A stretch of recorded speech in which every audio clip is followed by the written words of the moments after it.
Assalamualaikum warahmatullahi wabarakatuh. Our name is Noval Tora Sabian Utama and Ivan Budi Pratama. We are here to explain about translation for idioms for our midterm project in translation. The definition of translation.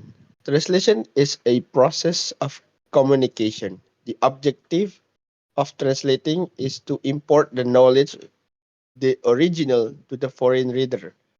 Transferring the idea from one language to another language, or as we call translating, is not an easy thing to do.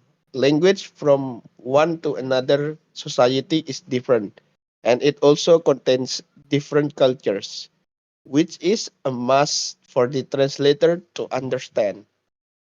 Translation can refer to the general subject field, the translated text, or the translation process.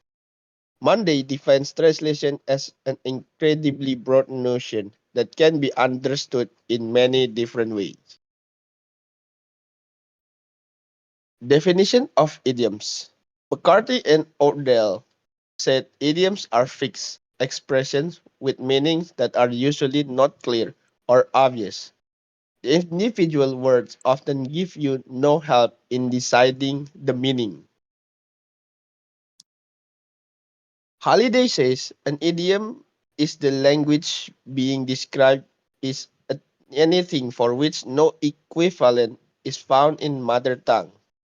Many linguists define an idiom as an expression that is fixed and cannot be understood literally, and its meaning cannot be found in the common dictionary. Besides, Jackson and Amfela state that idiom can be defined as a phrase the meaning of which cannot be predicted from the individual meaning of the morphemes it comprises.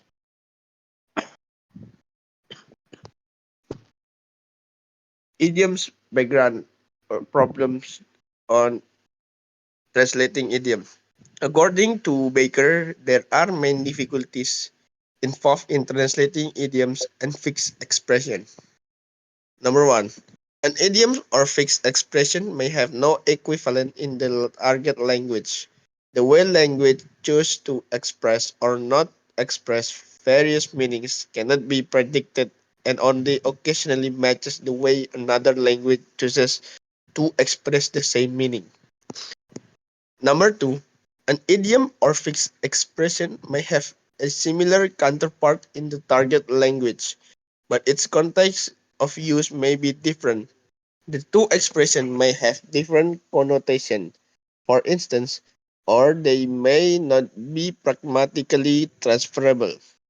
Number three, an idiom may be used in source text in both its literal and idiomatic sense at the same time. Number four, the very convention of using idioms in written discourse, the context in which they can be used, and their frequency of use may be different in the source and target language. Next will be explained by Naufal Tora. And for the next one is strategy and for the description. Using an idiom with a similar meaning and form. The strategy involves using an idiom in the target language which conveys roughly the same meaning as the of the source language idiom and in addition consists of equivalent lexical items. Using an idiom of similar meaning but dissimilar form.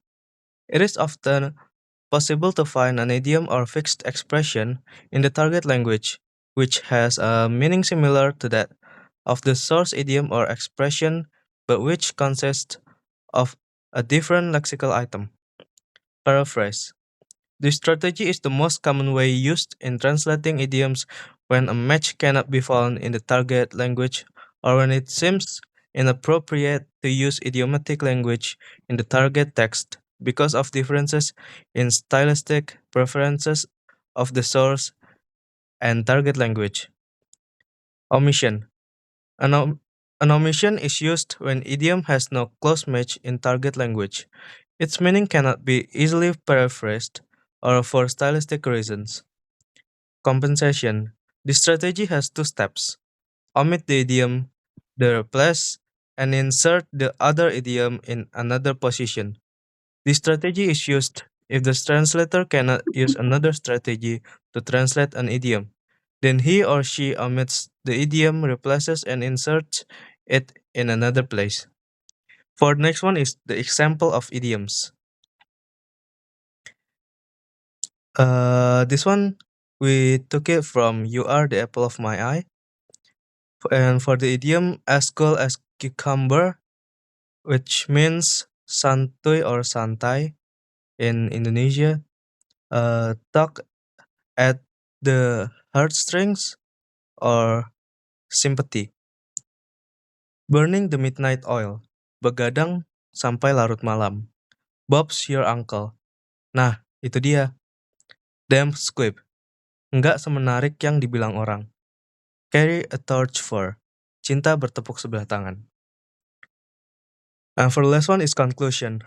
Idioms are difficult to translate because the meaning cannot be derived derived from the individual words, and there is often no direct equivalent in another language. Idiom usage is culturally specific and differs from one language to another.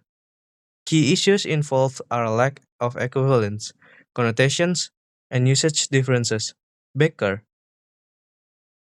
To address this issue, translators raise strategies like using idioms that are similar, paraphrasing, omission, or compensation. Translating idioms takes not just mastery of the language but cultural insight. These are for the references we took from Baker, Halliday, McCarthy, and Odell, and idioms and phrases. Thank you very much. Thank you. Thank you.